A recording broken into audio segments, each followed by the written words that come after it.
तो पिछले 3-4 महीने में इस प्रकार की ये 3-4 घटनाएं घट चुकी हैं कि वो परिवारों में, घरों में चोरी करने के लिए आते हैं। 50-60 लोग, महिलाएं, पुरुष हैं, बच्चे, बड़े, जो उनके समुदाय के लोग आके हैं उस परिवारों पे हमला टाइप करते हैं।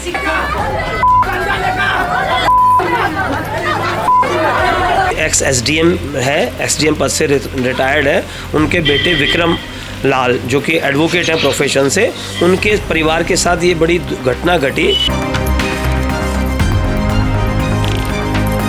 जुग्गियाँ हैं, उन्हीं के ही लोग थे।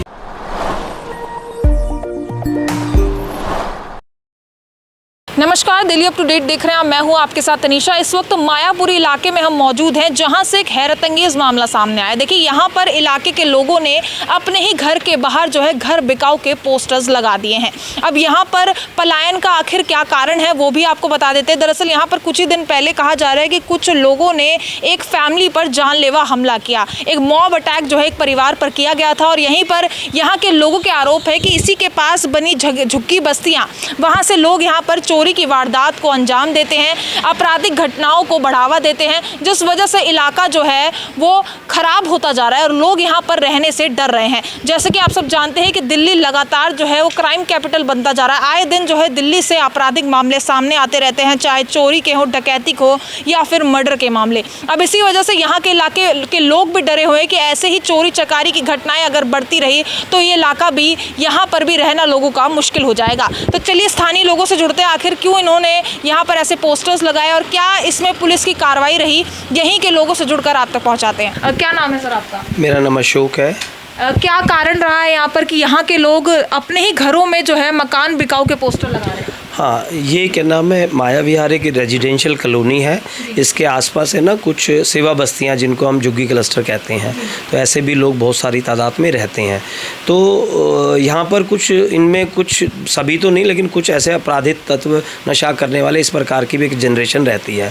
तो पिछले 3-4 महीने में इस प्रकार की ये 3-4 घटनाएं घट चुकी हैं कि वो परिवारों में, घरों में चोरी करने के लिए आते हैं या झगड़ा करने के मकसद से आते हैं या इस कोई प्लानिंग के तहत आते हैं कि वो झगड़ा करते हैं और या कोई घर में चोरी करने आते हैं। तो जब उनको रोका जाता है या उनको डिफेंड किया जाता है, उनको पकड़ा जाता है, तो उनके साथ एक मोब की टाइप 50-60 लोग, महिलाएं, पुरुष हैं, बच्चे, बड़े, जो उनके समुदाय के लोग आके हैं उस परिवारों पे हमला टाइप करते हैं। ऐसी घटना हो चुकी है पहले? ऐसी घटना 3-4 घटनाएं घट चुकी हैं। अभी पीछे 12 तारीख को ये घटना हमारे रेजिडेंट वेलफेयर एसोसिएशन के वाइस चेयरमैन श्री बजरंग लाल, जो कि एक्स एसडीएम है, एसडीएम पद से रिटायर्ड है, उनके बेटे विक्रम लाल जो कि एडवोकेट हैं प्रोफेशन से, उनके परिवार के साथ ये बड़ी घटना घटी जिसमें वो परिवार बहुत ज़्यादा भय में आ गया था। क्योंकि एक 50-60-100 लोग यदि आपके घर पर आके हमला करेंगे और तोड़फोड़ करेंगे तो डेफिनेटली भी कोई भी व्यक्ति इन सब चीज़ों से घबरा जाएगा। तो क्या ये सभी लोग झुग्गीवासी थे, झुग्गियों में ही रहते थे सारे? लगभग ऐसी जानकारी है कि सब ये यहाँ पर जो झुग्गियाँ हैं उन्हीं के ही लोग थे। ये बात तो ये भी आ जाती है कि क्या पुलिस की पेट्रोलिंग इस इलाके में होती है? क्या अगर चोरी हो रही है तो पुलिस इस मामले में क्या कार्रवाई? भाई, हम स्थानीय लेवल पर किसी भी छोटी से छोटी घटना को कम से कम वर्बली तो हम पुलिस को बताते ही हैं और जब और समय समय पर उनको लिखित में भी ये कंप्लेंट करते हैं। लेकिन पिछली ये 3-4 घटनाएं, 5 घटनाएं जो हो चुकी हैं, इस पे कॉलोनी के लोगों को ऐसा मन में आया कि इस पे कोई उचित कार्रवाई पुलिस कर नहीं पा रही थी। इस वजह से उनको लगा जब पूरी कॉलोनी में 4-5 परिवारों के साथ ऐसी घटनाएं घटती हैं तो कहीं ना कहीं ये जो एक माहौल बनना ये स्वाभाविक है। और उन्होंने अपने घरों के बाहर इसी मकसद से पोस्टर भी लगाए कि भाई या तो इन लोगों को पकड़ो, इनको मुकदमा दर्ज करो, इनको अरेस्ट करो या कुछ ऐसी कार्रवाई की जाए कि ये घटनाएँ बंद हो या कम। ऐसा माहौल बना है कि पहले से ही ऐसा चलता? मैंने अब नहीं, अभी ये जो कानून व्यवस्था है ना, जो पहले नहीं, अभी 6 महीने से ऐसी कुछ दिक्कत है। हाँ, तो इसके लिए हमारी यानी कि स्थानीय जो एसएचओ साहब है उनसे मुलाकात हुई थी, इस संदर्भ में डीसीपी साहब से ही मुलाकात हुई थी और इसमें इनिशियली पहले दिन ऐसी कोई कार्रवाई होती नज़र नहीं आ रही थी। उसके बाद जब हमारे स्थानीय विधायक श्री श्याम शर्मा जी भी यहाँ पर आए हैं और उनसे मुलाकात हुई, सब लोगों ने जब सारा विस्तार से उनको बताया तो उन्होंने पुलिस प्रशासन के ऊपर दबाव बनाया और फिर उसके बाद एफआईआर दर्ज भी हुई है और ऐसा बताया जा रहा है कि 2 लोगों को अरेस्ट भी किया जा चुका है और पुलिस ने आश्वासन दिया है। कल यहाँ पर एसीपी साहब और एसएचओ साहब का भी राउंड हुआ था।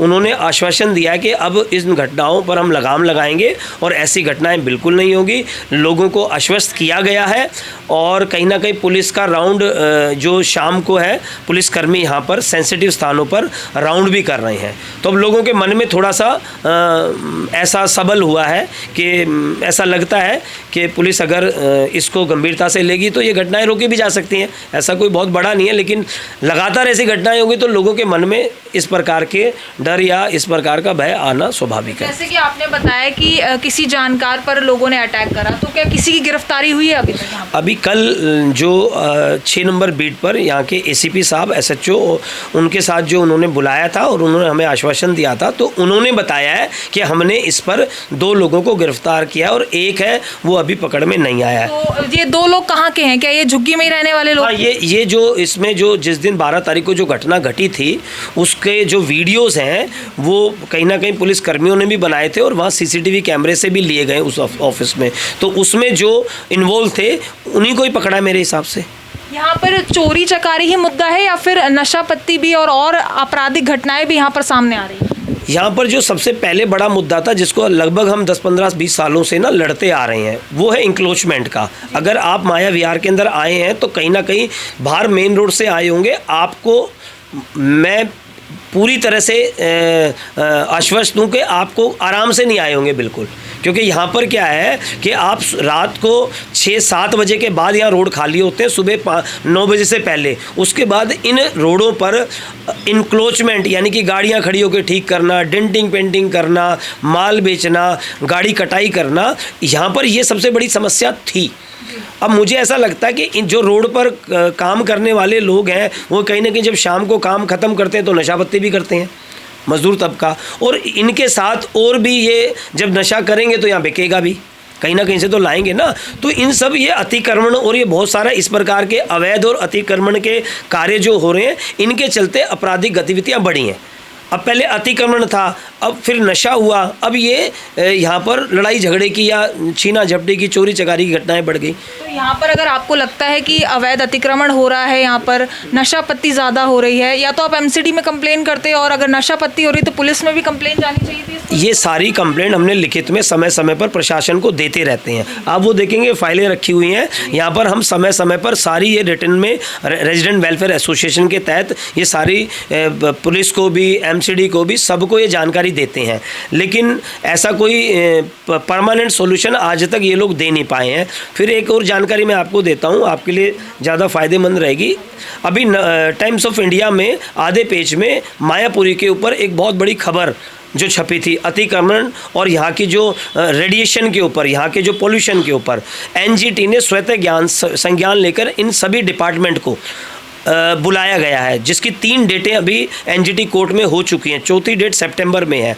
उन्होंने इन सभी एजेंसियों से मायापुरी में हो रहे इन सभी अवैध कार्यों के बारे में जानकारी मांगी है। तो अभी तक उन्होंने पुख्ता जानकारी एनजीटी को नहीं दी है।